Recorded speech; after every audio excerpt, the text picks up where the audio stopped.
So give the Lord our clap offering for the message through Brother Josiah Gonzalez. Thank you, Pastor John, for the introduction para sa akin. Di po ako senator, okay? Feeling lang. So, yun. Magandang umaga ulit sa inyo, church. Kung sa mga hindi pa po nakakilala sa akin, ako po si Josiah Gonzalez. Yan. So, lagi niyo pong tatandaan ang aking pangalan. Kasi nasa Biblia po yan. So, yun. Are everyone okay? Kumusta naman ang inyong past few days? Very challenging, very happy, very mixed emotions. So, before we start, I want you guys to stand up and hear the message of the Lord for this Sunday morning. So, let's stand up po.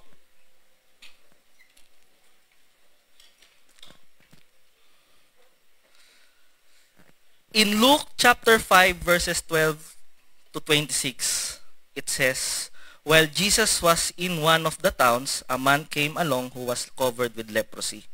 When he saw Jesus, he fell with his face to the ground and begged him, 'Lord, if you are willing, you can make me clean.' Jesus reached out his hand and touched the man. 'I am willing,' he said, 'be clean.' And immediately the leprosy left him.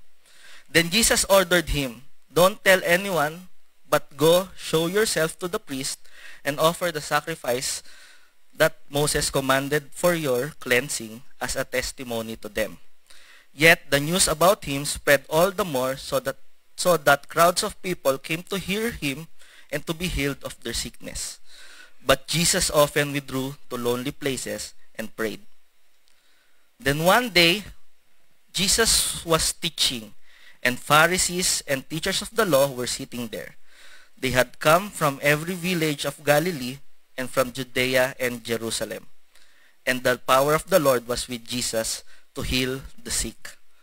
Some men came carrying a paralyzed man on a mat and tried to take him into the house to lay him before Jesus. When they could not find a way to do this because of the crowd, they went up on the roof and lowered him on his mat through the tiles into the middle of the crowd, right in front of Jesus. When Jesus saw their faith, he said, 'Friend, your sins are forgiven.' The Pharisees and teachers of the law began thinking to themselves, 'Who is this fellow who speaks blasphemy? Who can forgive sins but God alone?' Jesus knew what they were thinking and asked, 'Why are you thinking these things in your hearts? Which is easier to say, your sins are forgiven, or to say, get up and walk? But I want you to know that the Son of Man has authority on earth to forgive sins.' So he said to the paralyzed man, 'I tell you, get up, take your mat and go home.' Immediately he stood up in front of them, took what he had been lying on, and went home praising God. Everyone was amazed and gave praise to God. They were filled with awe and said, 'We have seen remarkable things today.'" So let us pray. Lord, we come to you this morning with the humble hearts, Panginoon. Lord, may your Holy Spirit fill this place. And once we hear and read your message, Panginoon, ay tatatak sa puso at isip namin, Panginoon.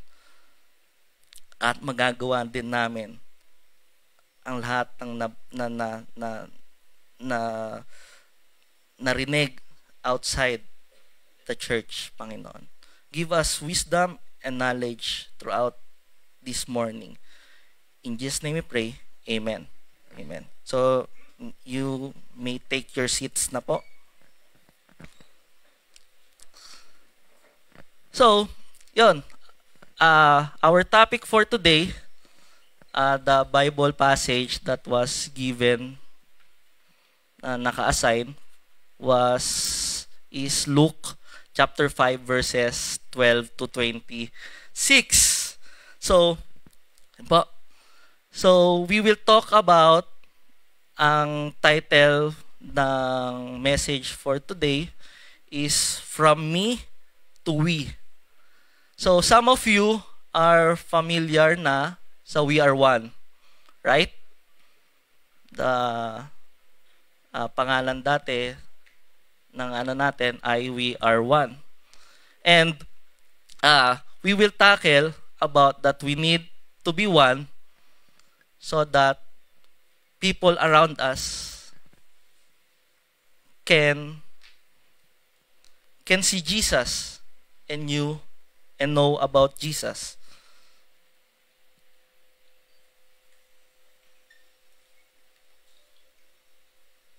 Oops, paano ulit to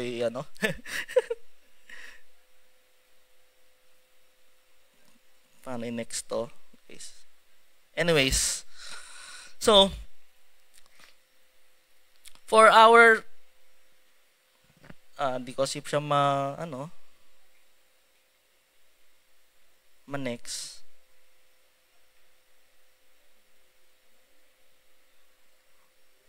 Can you help me?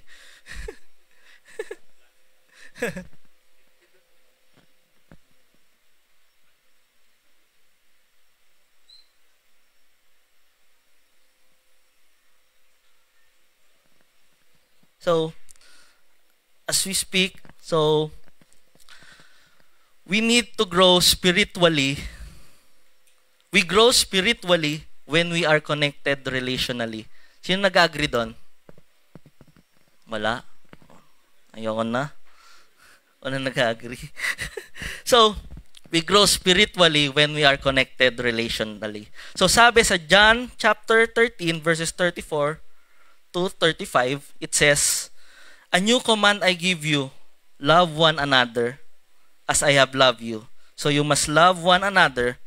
By this everyone will know that you are my disciples, if you love one another." So, our love for God is shown by how we love others. Right?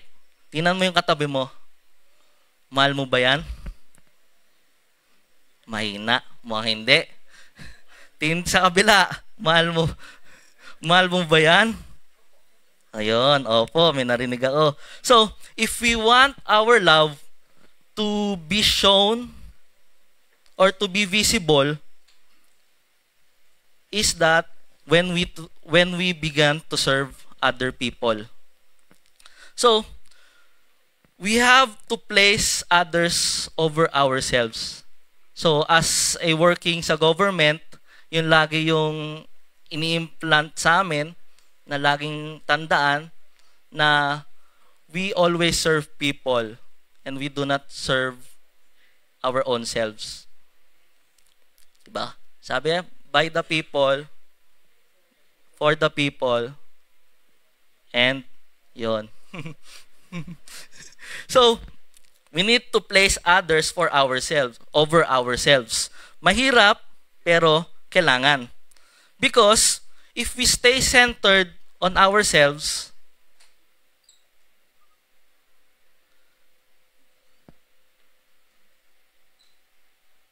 yun. If we stay centered on ourselves and we focus on our own needs, yung nasa paligid nating mga tao ay namimiss nila or hindi nila nakikilala ang ating Panginoon.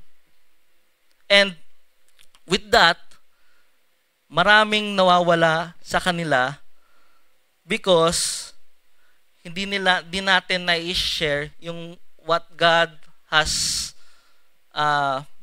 what God makes our life great, or walang meaningful impact sa kanila. So, we need to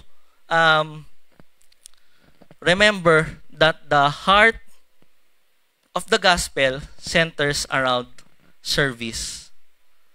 So, kaya pa ba? That we need to serve others over ourselves. And if we want to live this verse in our life, we need to seek ways how to serve people. It may be huge impact or small gestures or huge gestures. Simpleng kamusta lang, simpleng how are you? Or anong ginagawa mo? It makes or it has a great impact dun sa taong kakilala natin. And in a world that is increasingly being a self-centered, we must be a selfless people that will stand out. So, are we gonna be the community that will help others bring them to Christ?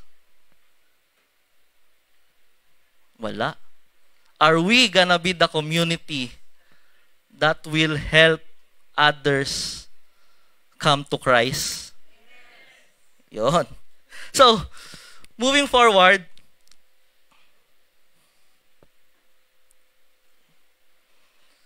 sa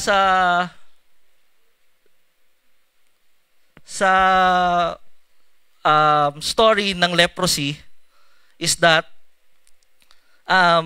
there is a reintegrating into the society. Why is that reintegrating into society?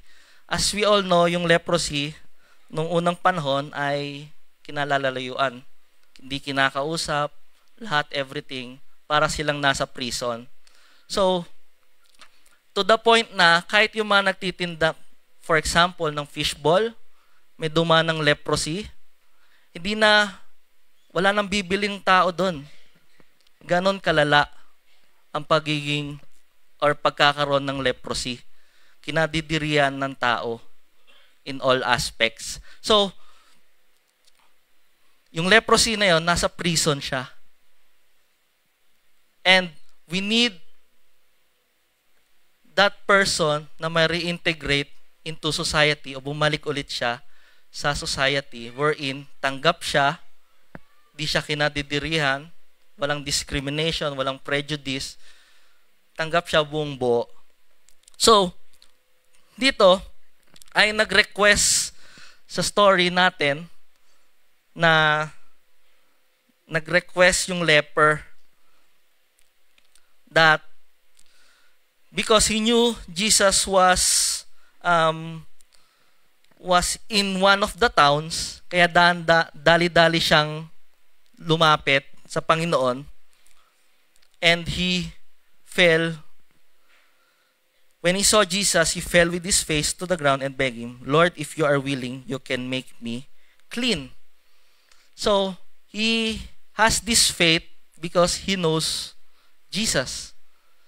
He knows Jesus that he is a miracle healer, that he can make him clean. And what is the response of the leper? Of Jesus? He stretched out his hand and he touched him. And he said, "I am willing." And he said, "Be clean." So, we know Jesus, that he healed or he heals everyone, or he healed the man. He stretched out his arms and touched him. So imagine, yung nakakahawa, yung kinadidirihan, walang dalawang isip, si Jesus ay stretch out niya, hinawakan niya yung leprosy man, and he healed him. 'Di ba? It was amazing na pinakita ng Panginoon na he has this courage. Lumapit sa kanya, touch him, and healed him. And isipin natin ng ilang segundo, may mga kakilala ba tayo who have been society's undesirable? Yung hindi talaga pinagdidirian. Hindi siya to the point na yung dahil sakit kaya pinagdirian. There are times sa ugali ng tao, sa nakaraan niya, sa behavior, characteristics, to the point na meron social stigma na naka-attach sa kanila na nilalayuan natin or di natin nilalapitan. And reflect on that. So, we need to really reach out to that person. Kung sino man yung naisip sa inyo. Because it's very too easy to sit on the four corners of this wall sa church natin. And it's easy to say, I love you, Lord. We love you, Lord. Amen, Lord. Hallelujah. Pero, and to love people who are like us, nandito na, pero hirap tayong mahalin outside the church yung taong gusto natin, lapit sa Panginoon. And there are times na it's easy to umuwi na nakakotse, komportable, meron kang decent job, di ka tambay, may pinagkakakitaan ka, it's very easy. Pero, kagaya ng leprosy man, yung sitwasyon niya, it's very hard. So we need to realize that we need ourselves to serve others, to bring people who cannot bring themselves to the Lord. Right? And the command of Jesus was, don't tell anyone, but go, show yourselves to the priest, and offer the sacrifice that Moses commanded for your cleansing as a testimony to them. So, may command ang Panginoon doon sa leper na maging life testimony ka. Pakita mo that you have been integrated into society. Tanggap ka na ulit. Panginoon. Sabi ng Panginoon. And what is the response of the leper? Sabi sa walang sinabi dito sa Bible that he really show to the priest. Wala din sinabi sa Bible na baka dinisobey niya si Jesus na wag sabihin na sa nangyari. And one thing's for sure is that once na hinawaan ka ng Panginoon, di mo mapigilang sabihin sa lahat how great Jesus is our Lord. And one thing's for sure, naka-attract ng large crowds.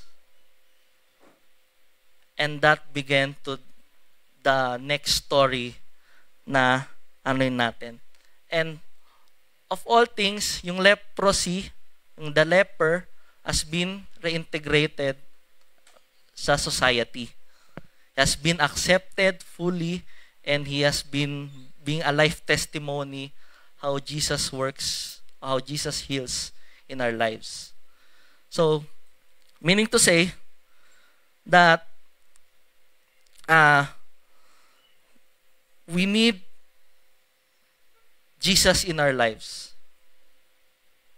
If you are willing to say, Jesus, you are my only hope, then He is willing to clean you like the leper. So, after that, He attracted the large crowds. Ano nangyari kay Jesus? Mas nag-demand siya ng time for prayer. So, when our ministry keeps on growing or keeps on mataas na yung demand sa ministry mo, kailangan double time din to pray. Just like what Jesus did. He's alone, praying so many times because yung influence niya, yung responsibilities niya, ay mas nag-expand. And I want you to realize, di ba?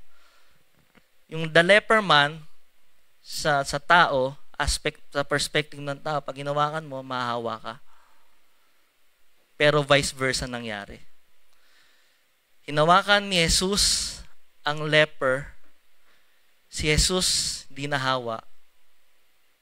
Pero yung leper, nalinis, gumaling. We need to have these kinds of attitudes na pinakita ni Jesus dun sa leper. On how he served people that have been in prison for their life. Di literal na nasa prison na. Prison itself, sa looban mo, has been like that. Then,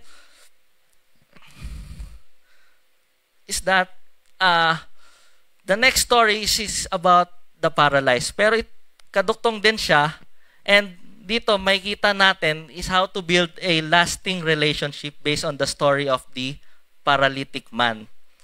Okay? So, sa paralytic man is, sobra na ata. Paano ba i-back to? Yun. Yan. So, first is community is like a family. Tama? That we need to have this community and we will feel like we are a family. Because one day, Jesus was teaching and the Pharisees and teachers of the law were sitting there. They had come every village of Galilee and from Judea and Jerusalem. Tatlong community. Tatlong lugar nagsama-sama para makinig kay Jesus sa gagawin niyang message doon. And the power of the Lord was with Jesus to them. And was with Jesus to heal the sick.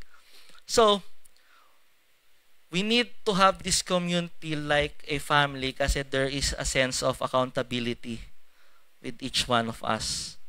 Pwede natin pagsabihan, kaya nila din tumanggap ng pagsasabi sa atin, ng pinagsabihan, criticism. Diba? And that's how the community works. And one thing na the advantage of having this community is yung connections mo. You have this a widespread of community or connections na pwede kang humingi ng tulong. Or tulungan mo naman ako. So, nung nag-grad school ako, kala ko maliit na lang yung community ko, mas lumaki. So, kalala din ako mga iba't ibang government agency doon. At pag may mga kailangan ako, baka pwede naman, anuhin mo. May susumbong lang kaming barangay captain. Baka pwedeng lapit mo sa DILG. Ganon. So, nagawa ko yun.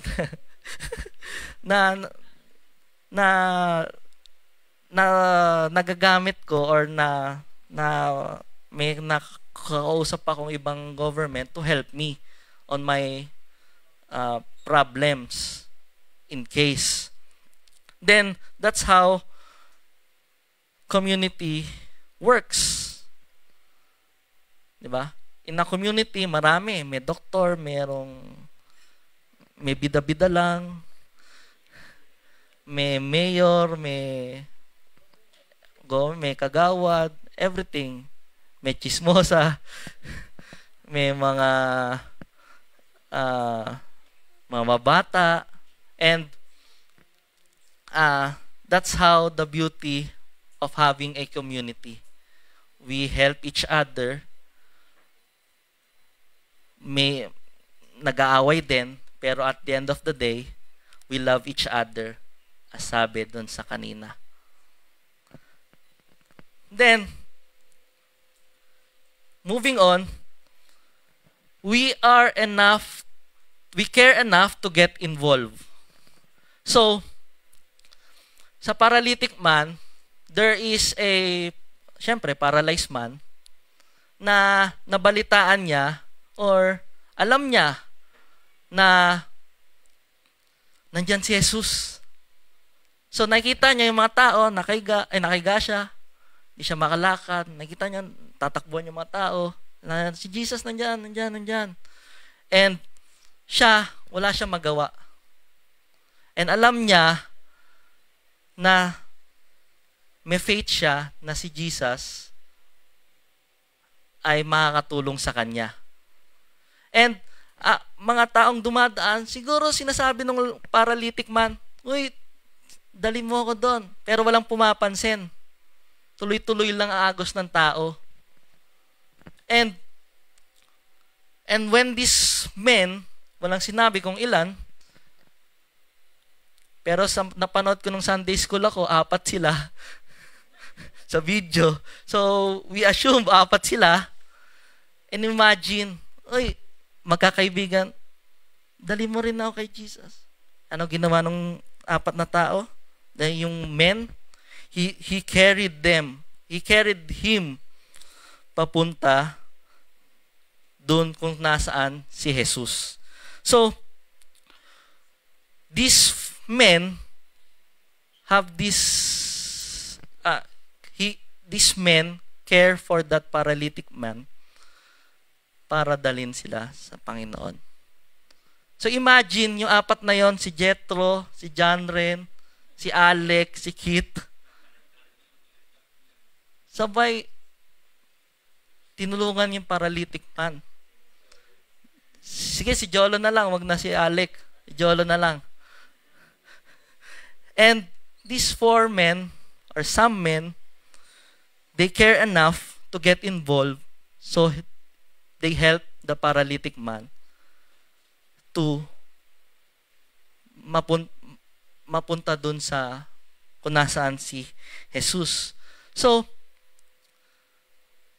we need to care for others sa mga societies undesirable or taong hindi kaya dalhin ang sarili nila. We need to be involved in that service. And next, we are willing to take whatever it takes to bring people to Jesus. When they could not find a way to do this because of the crowd, they went up on the roof and lowered him on his mat through the tiles into the middle of the crowd, right in front of Jesus. Imagine, nasa isang bahay lang sila, nandun si Jesus, tapos 3 taon yung nandun. Napakadami. Siguro mga 1 kilometro, nandun yung bahay. Kita natin. And sobrang sikip nun, at di makadaan kasi nga may buwat-buwat pa sila. And imagine that these 4 men, some men, si Jethro, si Jolo, si John Ren, si Kit, ay nagpaplano kung paano natin idadalhin tong paralytic man sa Jesus, kay Jesus. Ay, si Nick na lang, wag na si Kit. Si Nick. Si Kuya Nick, paralytic kasi injured. So, imagine yung weight niya as a paralytic man. Tapos bubuhatin nila Jethro, John Ren, ang papayat. Pero dito sa magkakaibigan na to, merong mga iba't ibang katangian. May isang very creative way na what if dalhin natin sa tuktok. Yakyat na lang natin. Pero sabi ni Jolo, sure ka ba dyan? May isang kaibigan na nagdadalawang isip, kaya ba natin yan? Tapos may isa naman, si Kit, pre, kaya natin yan. Pero kailangan natin mag-ingat. Doble ingat tayo. Tapos si John rin, wala, hype man na. Sige! Kaya natin yan. And then, imagine yung bahay nung unang panahon na yon, di siya yero, tapos may plywood lang, tapos nandun ka na agad. It was covered with mud at makakapal yun. So, they are willing to take whatever it takes to bring people to Jesus. So, they find a ladder, nakit nila, hirap na hirap, kahit ang bigat ni Nick. Tapos nagsimula na silang idag yung roof na yon. And imagine when Jesus was saying or nagme-message sa love one another. Then biglang may mga dust. Hindi natin ba napuwing pa si Jesus. Tapos biglang may light na biglang bumagsak yung beam ng light. Pumuas. Tapos nakita ni Jesus yung 4 na ulong makukulit. Ganun sila. Tama ba yung nabutas natin? Baka kusina to. Kasi very, malikabok, di natin makita. Tama ba? Baka CR to And then, Jesus saw them. And we have this willingness na kahit mahirap or kahit di siya convenient sa atin, we have this willingness to take people or bring people to Jesus. Kahit mahirap siya. Imagine 4 men, papayat, tapos si Nick pa yung binubuhat. Very challenging. Pero they do it because they are willing to bring people to Jesus. And next, and once they remove any obstacles, nabutas na nila, di ba? Nakita na ni Jesus yung 4 na ulo, binaba na yung paralytic man, VIP, the lower box, the upper box, the Gen Ad, VIP, nilapag na. Tapos yung may 2 sumabay, siguro, bumaba. Alala, yung 2 nasa taas pa rin. Tumitingin, binaba yung tali. And sinabi ni Jesus sa kanila, "Friend, your sins are forgiven." Sabi nung magkakaibigan, "Lord, paayong kailangan niya, hindi patawarin." Lord, siguro sumusunod, pa. Pero sabi ni Jesus, "Friend, your sins are forgiven." And we need to remove any obstacles to Jesus. It may be us. It may be the situations, the sins. For example, yung mga nasa likod, pag umupo ako, kita nyo pa ba ako? Sa online, hindi nyo na po kita, no? Hindi. Nakita ko ulo, gumagano, no? Ganon. Imagine, there are times or moments in our life that we ourselves are the obstacles to Jesus. What do you mean? That we enjoyed so much in this church, keeps on praising, is on enjoying one another. We don't have enough room for other people to come in and enjoy and praising God. Enjoy and praising God. Imagine, we ourselves may be the obstacles to Jesus. Yung mga nasa harapan nyo, hindi nyo makita, malaki. It may be ourselves are the obstacles to Jesus. Our sins, or yung nakalimutan na natin yung ibang tao, and that moves obstacles to Jesus. So, bakit sinabi ni Jesus na your sins are forgiven, hindi you are healed, or everything? Because physical body is just temporary. What's in your heart are forever.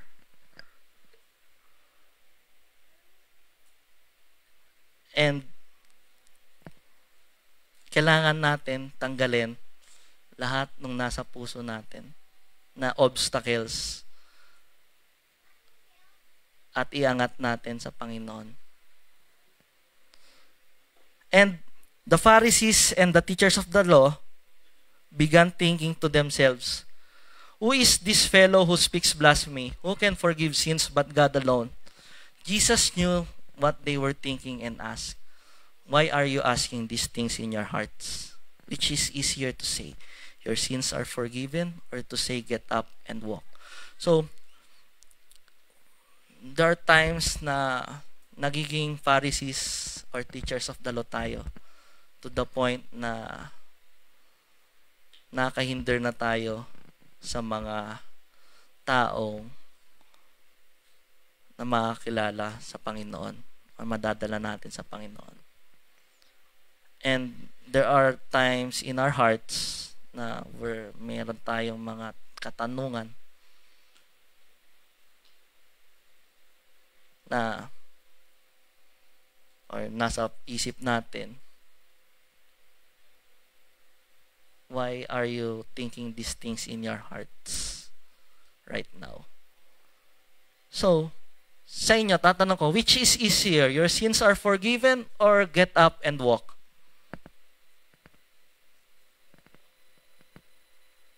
Wala? Ano? Ano mas madaling sabihin? Your sins are forgiven or get up and walk?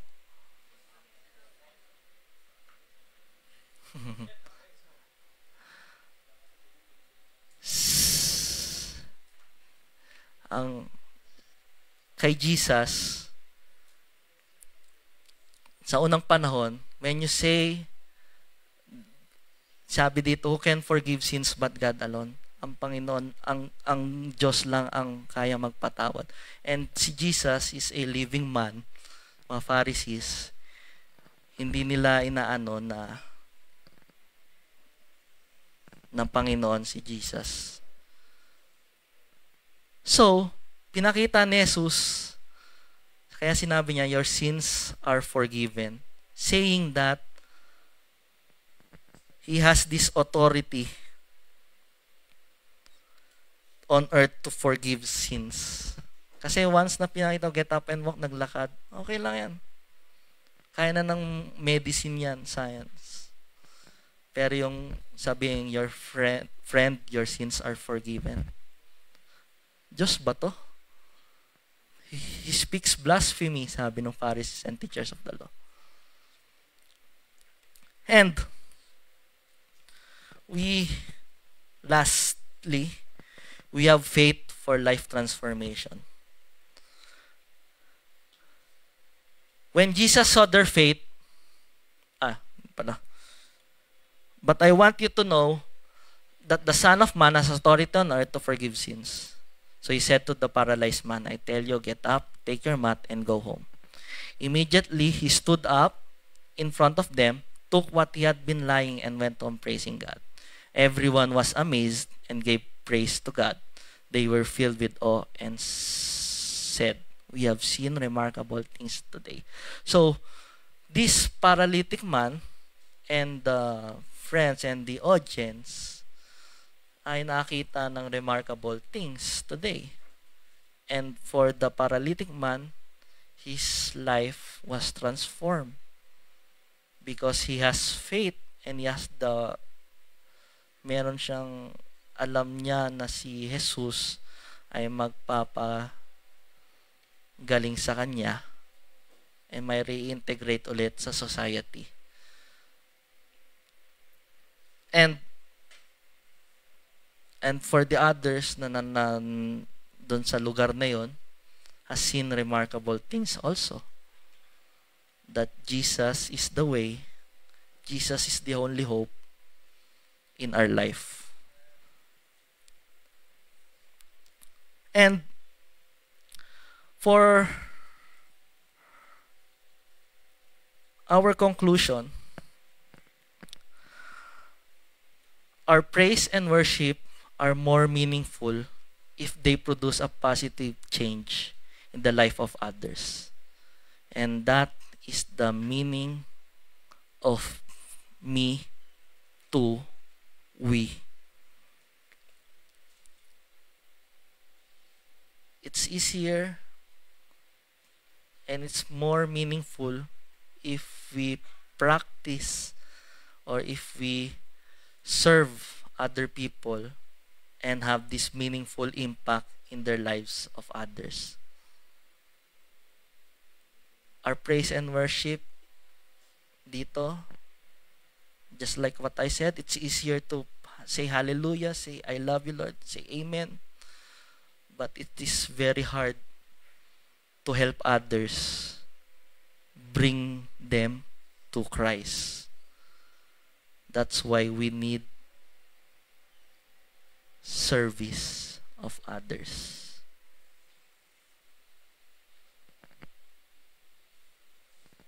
So for our reflection, I want you to picture it out. What do you think the greatest need of your life is?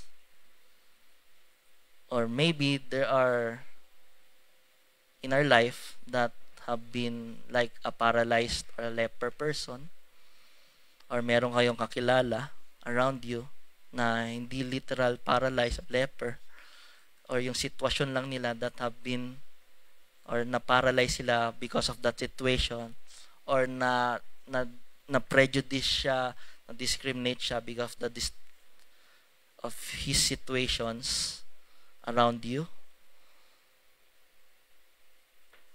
Pag-pray mo yung person na yan. And when you feel that, ako ata yung paralyzed person, ako ata yung leper person right now because of situations na nangyayari sa akin, tingin kayo sa gilid nyo, tingin kayo sa kaliwa, kanan. You have this community that will help you bring back yourselves to the Lord. Don't be afraid to tell others to help you. Don't be afraid to come by yourselves to Jesus.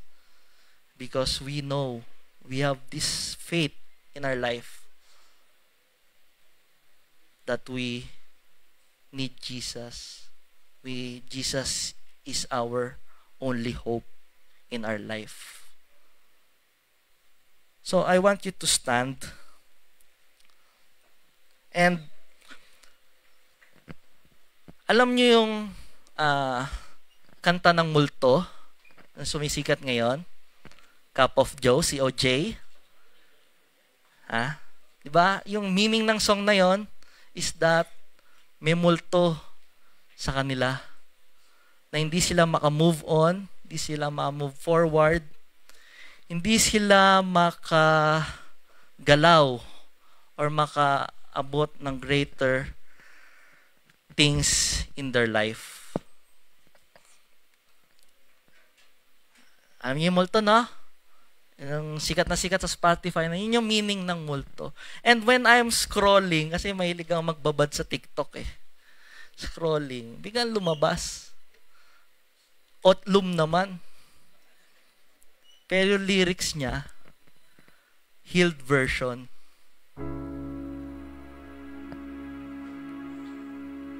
So, pwedeng pa-play yung sinend kong it's a 1-minute song of a healed version from the multo itself.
sa paralyzed man,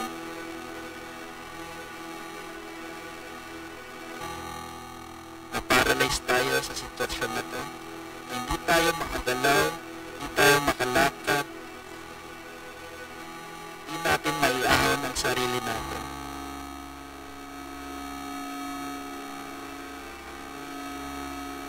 And if you are like that, if you are the paralyzed or leper person right now, na may dinadamdam ka, hindi ka makadala, hindi ka talaga makakalala, hindi ka makalaya sa multo na nagpapagulo sa puso at isip mo.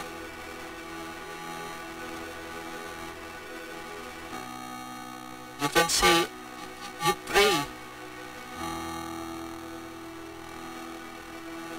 Dalhin mo sa Panginoon yung nararamdaman mo.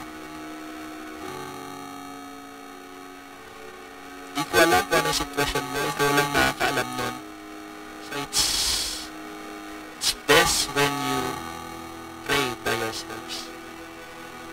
Kung may kakilala ka na who has been paralyzed, has been leper for his life, you can yangat mo din siya sa Panginoon.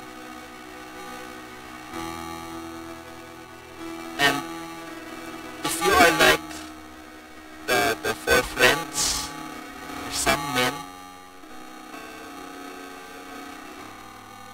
na tumulong to help others, bring people to Jesus, the Lord is very happy. You have this service heart, kind of heart that you have.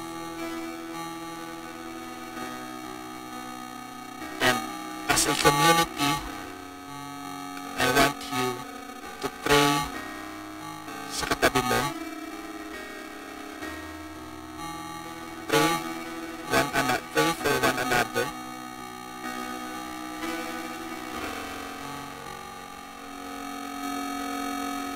That you may be like one of the friends, or one of the men, or like the men, or be like the attitude of Jesus.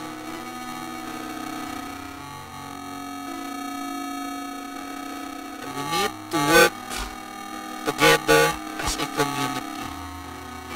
Yung katabi mo, if may galit o wala, makasama mo yan habang buhay. Kapag dumating ka sa langit, nakikita mo katabi mo, galit ka, nandito ka na naman. Pare-pares ka na sa langit, hallelujah, holy, holy. Pero hindi, walang reconciliation nangyari. Forever mo makakasama yan sa langit. Right now, we need to love one another, because by loving one another, it shows our love for God.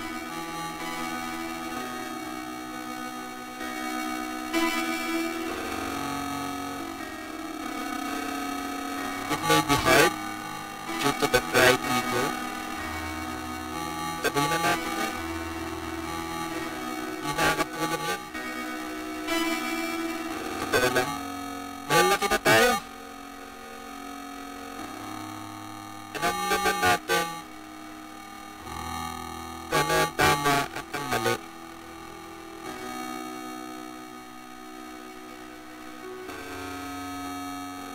Lahat ng grudges mo sa katabi mo, tapos dito sa church mismo, tapon nyo na yan, tapakan nyo na. Hindi siya nakakatulong. Kasi mas malaking mission pa tayo outside to help others who has been paralyzed, who has been leper for so long. And us, Christians, nagiging obstacles din tayo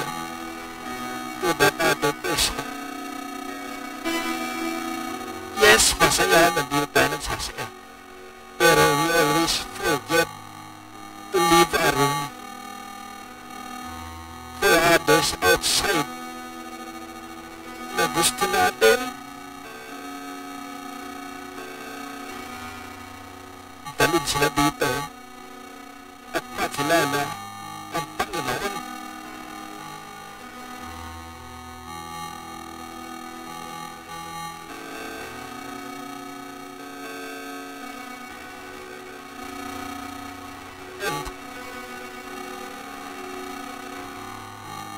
And ang pinarinig ka,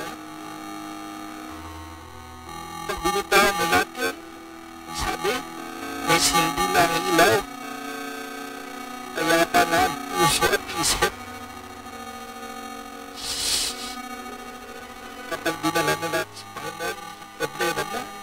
Sabi sa dulo, sa wakas, nakalaya na. Paano natin tutulungan ang ibang tao kung sarili natin di natin natulungan? We need to remove our me to become we for the greater purpose itong community church natin.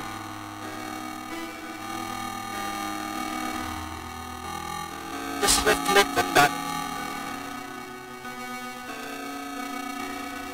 Dito ba ngayon nasasawa na parin is ginawa natin dito?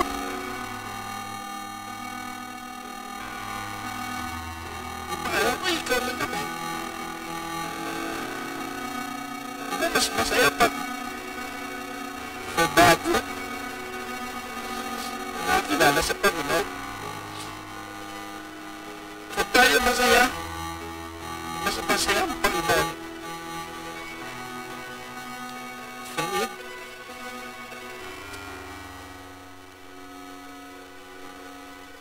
to have meaningful impact to other person. So let us pray. Lord, sometimes in our life, there are moments in our life that we have been paralyzed, that we become leper, we are enclosed in a prison, na hindi kami makalabas, hindi kami makalagpas sa obstacles na nangyayari sa amin.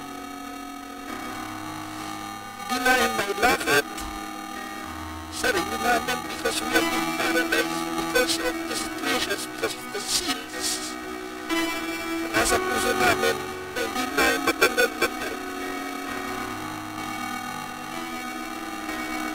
Lord, you have reminded us that you are our only hope. At sabi sa leper, leper hindi physical need ang kailangan mo, kundi spiritual healing, emotional healing because of what's happening in his life. May prejudice, may discrimination, kinanggal na siya sa society. Lord, we need that. Heal us spiritually, heal us spiritual and emotional.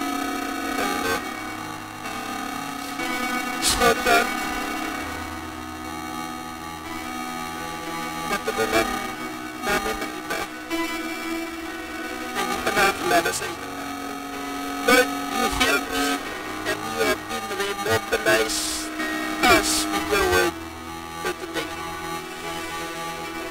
Thank you so much, Lord. And please help us. Please help us be a friend. Like sa paralytic man there. Friends who help others who can get to you, Lord, on their own.